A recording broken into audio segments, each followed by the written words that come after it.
नमस्कार. हिंदुस्तान पोस्टमध्ये आपल्या सगळ्यांचं हार्दिक स्वागत आहे. मी चंद्रशेखर नेने, आंतरराष्ट्रीय घडामोडींचा अभ्यासक. माझ्याबरोबर सतीश व्हिडिओग्राफर आहेत.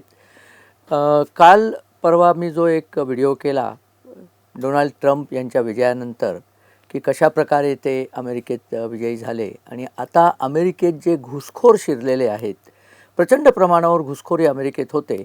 अमेरिका हा श्रीमंत देश आहे. दक्षिणेला अमेरिकेचा जो संबंध दक्षिण अमेरिका खंड आहे तिथे भरपूर गरिबी आहे. तिथली लोकं बहुतांशी स्पॅनिश भाषा बोलतात, ब्राझीलमधले पोर्तुगीज भाषा बोलतात. पण गरिबी असल्यामुळे आणि चांगल्या आयुष्याचं एक अट्रॅक्शन असल्यामुळे हे सगळे उत्तरेला अमेरिकेकडे यायला निघतात. परंतु अमेरिकन सरकार काही त्यांना येऊ देत नाही, कारण हे अमेरिकन सरकारवरती ताण पडेल यांना येऊ दिलं आणि यांना खाऊ घातलं तर. परंतु मग हे मेक्सिकोमध्ये एजंट बसलेले असतात. त्या एजंटना भरपूर पैसे देतात आणि त्या पैशाच्या बदल्यात हे एजंट त्यांना बॉर्डर क्रॉस करून देतात आणि हे अवैध रीतीने तिथे आलेले असतात, बेकायदेशीर मार्गाने आलेले घुसखोर असतात, लपून छपून अमेरिकेत राहतात. परंतु डोनाल्ड ट्रम्प जेव्हा प्रेसिडेंट होते तेव्हा त्यांनी यांचा बंदोबस्त केला होता, त्यामुळे यांची संख्या एकदम कमी झाली होती. जसं डोनाल्ड ट्रम्प हारले आणि जो बायडन आणि डेमोक्रॅटिक पक्ष राज्यावर आला आणि कमला हॅरिस, त्यांनी आपली धोरणच बदलली. त्यांना हे घुसखोर यायला हवे होते, कारण ते आल्यानंतर त्यांना आपले मतदार करण्याचा त्यांनी सपाटा लावला. साधारण 64 संख्या त्या लोकांची झालेली आहे यांच्या राज्यामध्ये आणि हे सगळं आकडेवारीने सिद्ध झालं आहे. आता गंमत बघा, डोनाल्ड ट्रम्पनी हा एक निवडणुकीचा मुद्दा बनवला होता की हे असे घुसखोर मला चालणार नाहीत, मी यांना थांबवीन, मी यांना येऊ देणार नाही. इतकंच नाही तर जे असे आलेले आहेत त्यांना परत हाकलून देईन, डिपोर्टेशन करीन. आजच बातमी आहे की ट्रम्प निवडून आले ही बातमी कळल्यानंतर मेक्सिकोमध्ये जी रांग लागायची घुसखोरांची येण्याची, ती रांग थांबली आणि ते आपापल्या देशात परत गेलेत. याला म्हणतात धाक. आता मी ही जी सगळी कहाणी सांगतोय ना, ही कहाणी याच्यामध्ये तुम्ही मेक्सिको, दक्षिण अमेरिका हे नावं काढून टाका, त्याच्यामध्ये बांगलादेश आणि म्यानमार ही नावं घाला आणि अमेरिकेच्या जागी भारताची कल्पना करा. हीच गोष्ट भारतात चालू आहे. 2014 साली जोगेंदर सिंग हे CBIचे डायरेक्टर होते. त्यांनी सांगितलं होतं 2014 साली, लक्षात ठेवा, की आज मितीला भारतामध्ये 5 कोटी बांगलादेशी बेकायदेशीरपणे राहत आहेत. किती? 5 कोटी. जेव्हा बांगलादेश तयार झाला तेव्हा 60 लाख निर्वासित भारताने फुकट पोचलेत आणि त्यांना परत पाठवलं. त्यातलेही किती परत गेले आणि किती इथे राहिले याचा काही आपल्याकडे हिशोब नाही आहे. पण 5 कोटी. बांगलादेश स्वतंत्र 71 साली झाला, त्यानंतर 2014पर्यंत 5 कोटी लोक आले होते. आणि हे येऊन करतात का इथे सगळ्या प्रकारचे बेकायदेशीर धंदे करतात, सगळ्या प्रकारचे लो स्किल्ड जॉब ज्याला म्हणतात ते करतात, इथल्या झोपडपट्ट्यात राहतात आणि इथे आपले जे गरीब आहेत त्यांची रोटी हिरावून घेतात. पण नुसतं इथेच ते थांबत नाहीत, हे स्वतःला भारताचे नागरिक बनवून घेतात. हे कसं नागरिक बनवून घेतात तर आपलीच जी लोक काम करतात, रेशन ऑफिसमध्ये काम करतात, सेन्सस ऑफिसमध्ये काम करतात, सरकारी वेगळ्या वेगळ्या ऑफिसेसमध्ये काम करतात, ती लोकं पैसे खाऊन यांना प्रमाणपत्र देतात, त्यांना आधार कार्ड बनवून देतात, त्यांना रेशन कार्ड बनवून देतात, त्यांना व्होटर कार्ड बनवून देतात. आणि हे का करायचं? कारण हे यांचं प्रॉमिस असतं की हे नंतर काँग्रेसला मत देतील. काँग्रेस, OICची जी आहे, इंडिया आघाडीचे जे सगळे आहेत ना सध्याचे पक्ष, त्या सगळ्यांना हे लोक मत देतील. म्हणजे आपले मतदार वाढवण्याकरता जसं डेमोक्रॅटिक पक्ष अमेरिकेत करत असे, तसं ही इंडिया आघाडीचे पक्ष भारतात करतात, असं म्हणायला संशयाला जागा आहे. परंतु हे सगळं होतं आहे. आणि आता तुम्ही विचार करा, नरेंद्र मोदींचं सरकार 2014 सालापासून इथे आहे. नुसतं डोनाल्ड ट्रम्प राज्यावरती येणार आणि तोही 20 जानेवारीला यायचा आहे, आज नाही, कारण अमेरिकेत तो एक मध्ये कूलिंग ऑफ पिरियड असतो, ज्याच्यामध्ये आधीचा प्रेसिडेंट आपलं सगळं आवर्तं घेतो आणि नवीन प्रेसिडेंटला सूत्र देतो. तर आत्ताच ती लोकं यायची थांबली आहेत. आणि आपल्या इथे 14 सालपासून मोदींचं राज्य आहे, तरीही थांबली आहेत असं काही दिसत नाही. का दिसत नाही तर कालच मुंबईची एक अग्रगण्य सामाजिक संस्था आहे, Tata institute of social science, Tata समाज विज्ञान संस्था, त्यांनी एक रिपोर्ट पब्लिश केला आहे. आणि त्या रिपोर्टमध्ये त्यांनी इतके भयावह आकडे दिलेत की आपल्याला ऐकून अंगावर काटा येतो. काय चाललं आहे आपल्या इथे? त्यांनी मुंबईचा सर्व्हे केला आहे आणि त्यांनी असं सांगितलं आहे की 2051 सालापर्यंत, म्हणजे आजपासून किती दिवस झाले, 24 ते 51, 25 वर्षामध्ये 2024-6 जे काही वर्ष होतील, 25 वर्ष, त्या वर्षामध्ये 51 सालापर्यंत मुसलमानांची संख्या वाढेल, हिंदूंची संख्या 54 ते 51% घटेल मुंबईमध्ये.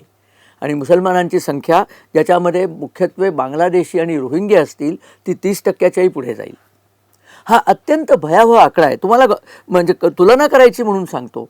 1961 साली याच भागामध्ये हिंदूंची संख्या 88% होती आणि मुस्लिम संख्या फक्त 8% होती. कारण 47 साली बरेचसे मुस्लिम इथनं पळून पाकिस्तानला गेले होते. आणि काँग्रेसने असा तेव्हा प्रचार केला होता की ज्यांना भारताबद्दल प्रेम आहे ते मुस्लिम इथे राहिलेत. खोटा प्रचार होता तो, तेव्हाही खोटा होता, आजही खोटाच प्रचार चाललेला आहे. ते लोक राहिले, ते त्यांची संख्या वाढवत होते आणि 8%ची त्यांची संख्या आता 21% झालेली आहे. 2011 साली 21% होती, आता तर किती 26-27% झाली असेल आणि 51 सालापर्यंत तर ती 30%च्याही पुढे ओलांडून जाईल हे निश्चित. आणि हे सगळे मतदार कोणाचे आहेत? काँग्रेसचे.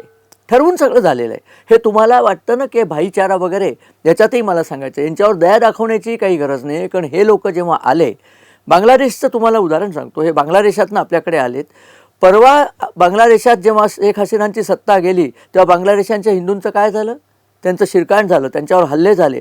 चिटगावमध्ये तर अशी विचित्र परिस्थिती झाली आहे की हिंदूंच्यावरती त्यांच्या सैन्य आणि पोलिसांनी हल्ले केलेत आणि घराघरात जाऊन त्यांना मारलं आहे. इस्कॉन मंदिर ज्यांनी बांगलादेश जेव्हा स्वतंत्र झाला तेव्हा 2 वर्ष या सगळ्या हरामखोर लोकांना फुकट जेवू घातलेलं आहे. लाज नाही आहे या लोकांना, त्यांना मारलं यांनी जाऊन. त्यांचीच पिलावळ आता जी आहे त्यांनी इस्कॉन मंदिराच्याही लोकांना मारलेलं आहे. तेव्हा हे अशा प्रकारची ही लोकं आहेत आणि ही आपल्याकडे येतात सातत्याने. यांना भारताबद्दल प्रेम नाही आहे, यांना भारताचा सुद्धा बांगलादेश करून टाकायचा आहे, यांना भारताचा सुद्धा पाकिस्तान करून टाकायचा आहे. ज्या गटारातनं ते आले तेच गटार भारताचंही करायचं ही त्यांची इच्छा आहे. आणि हे सगळे येत आहेत, धडाक्याने येत आहेत. आणि वाईट कशाचं वाटतं ते तुम्हाला सांगतो. इथे मी तुम्हाला थोडासा इतिहास सांगतो.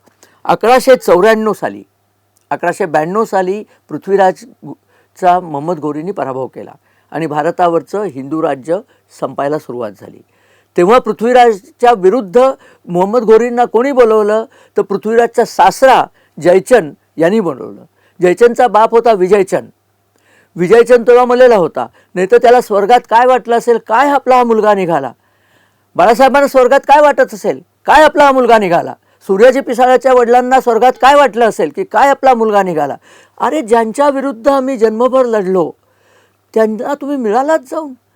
तुम्ही जाऊन सांगता की वक्फच्या जमिनीतला 1 स्क्वेअर सेंटीमीटरचा तुकडा मी जाऊ देणार नाही. कोणाची सेवा करताय तुम्ही? काही वाटतंय का तुम्हाला? तुमच्या बाबांची काय कीर्ती होती, त्या कीर्तीला तुम्ही कुठे धुळीला मिळवताय? हे मला तुमच्या पुढे मुद्दाम मांडायचं आहे. कारण लक्षात ठेवा, 2051 खूप लांब आहे असं म्हणायचं कारण नाही. परवा वाशीमध्ये हे झालेलं आहे, आपण पाहिलं असेल की एका सोसायटीमध्ये दिवाळीमध्ये नुसते दिवे लावले, याबद्दल त्या सोसायटीमधल्या मुस्लिमांनी दंगा केला आणि शेवटी पोलिसांना बोलवायला लागलं. हे तर आपलं भाग्य आहे की इथे देवेंद्र फडणवीस गृहमंत्री आहेत आणि उबाठाची सत्ता नाही आहे, त्यामुळे पोलिसांना बोलवण्यात आलं आणि पोलिसांनी त्या माणसावरती FIR दाखल केला आहे वगैरे वगैरे. मुंबईमध्ये, नव्या मुंबईमध्ये हिंदू बहुल क्षेत्रात जर ही परिस्थिती आहे, बंगालमध्ये काय चाललं आहे तुम्ही बघताय. जिथे जिथे हिंदू संख्या नव्हता तो भाग पाकिस्तानात चाललेला आहे. आणि आता आपल्या देशामध्ये इतकी पाकिस्तानं बनत आहेत. आणि इथे मला आता तुम्हाला एक संदेश द्यायचा आहे. ही भयावह परिस्थिती आहे. तुमच्या मुलांबाळांकरता, त्यांच्या मुलांकरता, त्यांच्या लेकी सुनांकरता किती भयंकर ताट वाढून ठेवलं आहे हे तुमच्या नजरेला पडावं. डोळे तुमचे उघडावे. दिवाळी संपलेली आहे, आता सेलिब्रेशन संपलेली आहेत, आता रियालिटीला फेस करायचं आहे. तुम्ही वास्तवाला सामोरं जा. भाईचारा वगैरे काही नाही आहे. भाईचारा कोणाशी? ज्या मुस्लिमांना भारताबद्दल प्रेम आहे त्यांच्याशी. मलाही त्या लोकांबद्दल प्रेम आहे. मला काही सगळे मुस्लिम वाईट आहेत असं मला मुळीच म्हणणं नाही आहे. परंतु ज्यांना भारताचं प्रेम नाही, ज्यांचं प्रेम हे दुसऱ्या देशात आहे, ज्यांना इथल्या माणसांबद्दल प्रेम नाही, ज्यांना इथल्या लोकांना खच्ची करायचं आहे, मारायचं आहे, धर्मबदल करायचा आहे, यांच्या पोरीबाळींचे तुकडे करून फ्रीजमध्ये ठेवायचे आहेत, अशा हॉबीज असलेली ही लोकं ही आपण का पोसायची? बरं, ही सगळी वाडगा घेऊन उभी येतं. देशाच्या अर्थव्यवस्थेत त्यांचा काडीचाही सहभाग नाही आहे. सगळ्या प्रकारचे गुंडगिरी, सगळ्या प्रकारचे उलटे खोटे धंदे हे सगळे करायला पुढे आहेत. आणि आता तुम्ही बघताय, परवाच एक इथल्या ज्या भाजपच्या माहीमच्या कार्यकर्त्या आहेत त्यांनी एक व्हिडिओ केला होता की दादर शिवाजी पार्कच्या फुटपाथवरती बहुसंख्य रोहिंग्या विक्रेते आहेत. हा काय प्रकार चाललेला आहे? आपण झोपलेले आहोत. अरे किती दिवस झोपायचं आहे? एक दिवशी गळा कापला गेला तरी झोपलेलेच असाल. आणि इकडे काँग्रेस तुमच्या नावाने जप करत राहील हिंदू मुस्लिम एकता, हिंदू मुस्लिम भाईचारा वगैरे वगैरे. लक्षात ठेवा, निवडणुका 20 तारखेला आहेत. या निवडणुकीत काहीही झालं तरी या इंडिया आघाडीच्या एकाही माणसाला एकही मत देता कामा नये. यांना कळलं पाहिजे की आमच्या भविष्याशी, आमच्या मुलाबाळांच्या, आमच्या लेकीसुनांच्या भविष्याशी जर तुम्ही खेळत असाल तर तुम्हाला सत्तेवर येण्याचा काडी इतका हक्क नाही. कालच माझी एका पूर्व उपनगरातल्या ज्येष्ठ नागरिकाशी बोलणं झालं. खूप इन्फ्लुएन्शियल नागरिक ते आहेत आणि त्यांनी मला सांगितलं की त्यांच्या उपनगरातला सध्या जो भाजपचा आमदार आहे तो काही कोणाची कामं करत नाही म्हणून लोक रागावलेली आहेत. आणि इंडिया आघाडीचा जो उमेदवार आहे तो खूप लोकांची कामं करतो. त्यामुळे लोकांनी ठरवलं आहे की आम्ही त्यांना मतं देऊ. अरे थोडं डोकं ठिकाणावर ठेवा. इंडिया आघाडीचा आमदार आत्ता तुम्हाला कितीही गोड बोलून तुमची कामंही करेल, करणार नाही असं मी म्हणत नाही. त्याच्यानंतर पुढे काय व्हायचं आहे? पुढे तो आमदार आपली मतं इंडिया आघाडीच्या तर्फे मुस्लिम तुष्टीकरणालाच टाकेल आणि त्यानंतर घाटकोपरमधली मंदिरं आहेत ना, ती मंदिरं बंद होतील. घाटकोपरमधले जे तुमचे उत्सव चाललेत ना ते बंद होतील. अहो इतकं लांब कशाला जायचं? उबाठा सरकार जेव्हा होतं तेव्हा नाही का तुमच्या दहीहंडीवरती रेस्ट्रिक्शन आले होते, गणपती उत्सवावर रेस्ट्रिक्शन आले होते, सगळ्या हिंदू सणांवरती रेस्ट्रिक्शन होते. दुसऱ्या धर्माच्या कुठल्याही सणावर कुठलेही रेस्ट्रिक्शन नव्हते. कधी कोविडचं कारण दिलं, कधी काही कारण दिलं, कधी काही कारण दिलं.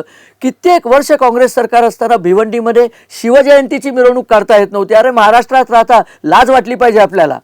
महाराष्ट्रात शिवजयंतीची मिरवणूक काढता येत नाही? कुठे राहताय तुम्ही? काय चाललंय तुमचं? माझी अशी कळकळीची विनंती आहे, जागे व्हा. असा मनाशी निश्चय करा जो हिंदू विरोधी आहे तो जरी स्वतः हिंदू असला, तो ती ते जे कोणी असतील ते, तरी त्यांना अजिबात सत्तेवर येऊ द्यायचं नाही. जे जे ते भाषा आहे ना, हिंदू हित की बात करेगा वही देश पर राज करेगा, हे सांगायला पाहिजे. स्वातंत्र्यवीर सावरकर नेहमी सांगायचे की हिंदूंचा राजकीय डोळा उघडलेला नाही आहे, राजकीय दृष्टीने ते अजून अंधच आहेत. दुर्दैवाने 66 साली सावरकर गेले, त्यानंतर सुद्धा जर आपले डोळे उघडत नसले तर आपण मरण्याच्याच लायकीचे आहोत. आता तरी डोळे उघडा. आत्ताच्या बाबतीत आणि मला योगी आदित्यनाथांचं अतिशय कौतुक वाटतं. त्यांनी जो नारा दिला, बटोगे ते कटोगे. आज आपण जात पाहायची नाही, कुठल्या पक्षात आहे ते पाहायचं नाही, हिंदू हिताचा पक्ष आहे की नाही पाहायचं. आणि एखादा जर हिंदू हिताचे 2 पक्ष उभे असले तर जे महायुतीचा जो पक्ष आहे, कारण ते सर्वात जास्त असल्यामुळे राज्य करणं त्यांना शक्य आहे. उद्या दुसरा हिंदू हिताचा पक्ष असला आणि महायुतीच्या विरुद्ध तो उभा असला तरी महायुतीची जर संख्या कमी झाली तर राज्य महायुतीच्या हातून निसटेल. राज्य निसटलं की काय होतं? ते 2.5 वर्षाच्या उबाठा आणि हे जे 3 होते ना, त्या तिघांच्या सरकारात आपण पाहिलेलं आहे. नेव्हीच्या अधिकाऱ्याला मारलं, यांनी काय काय केलं नाही हो. कोविडमध्ये भ्रष्टाचार केला, बॉडी बॅग्समध्ये, म्हणजे प्रेताच्या टाळूवरचं लोणी खाणं या म्हणीचं आता बॉडी बॅगमध्ये मधला मसाला खाणं असं आपण परिवर्तन करायला पाहिजे. हे सगळे प्रकार इथे केले. अंबानीच्या घरासमोर स्फोटकं लावली, कोणीतरी एक इन्स्पेक्टर आणले, तो इन्स्पेक्टर काय ओसामा बिन लादेन समजता का अशी त्याची भलामण प्रत्यक्ष मुख्यमंत्र्यांनी विधानसभेत केली. अहो हे कुठलं चाललंय? काय चाललंय? तुम्ही कोणाच्या पोटी जन्माला आला? तुम्ही काय करताय?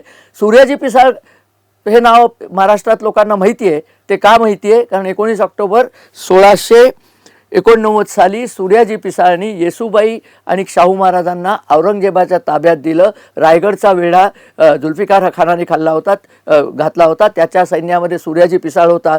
आत्तापर्यंत सगळीकडे सूर्याजी पिसाळ ही फितुरी प्रवृत्ती म्हणून नोंदली गेलेली आहे.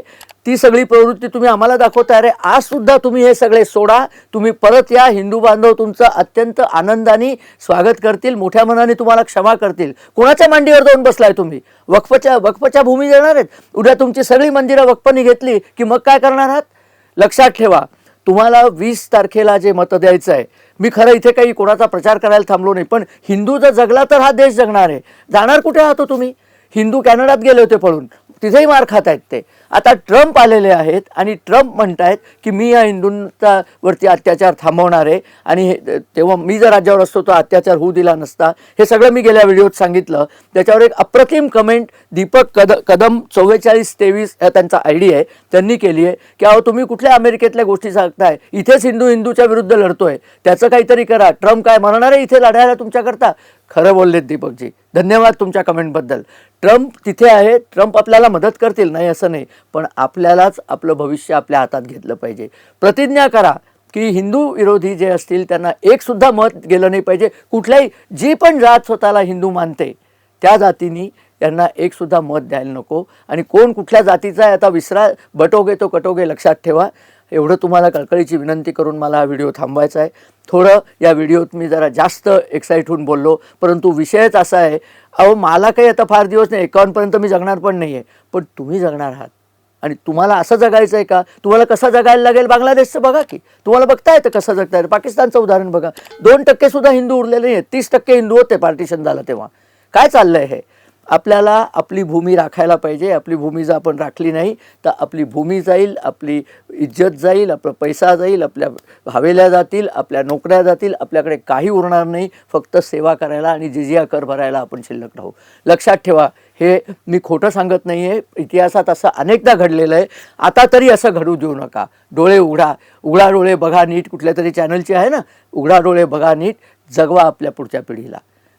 हा व्हिडिओ आपल्याला जर आवडला तर आपण आपल्या मित्रपरिवाराबरोबर शेअर करा. आमच्या चॅनलला सबस्क्राईब करा आणि तुमच्या कमेंट्स आणि तुमच्या लाईक्स आमच्याकडे येऊ देत. त्यामुळे आम्हाला अधिकाधिक व्हिडिओ करायला स्फुरण लाभेल. धन्यवाद आणि नमस्कार.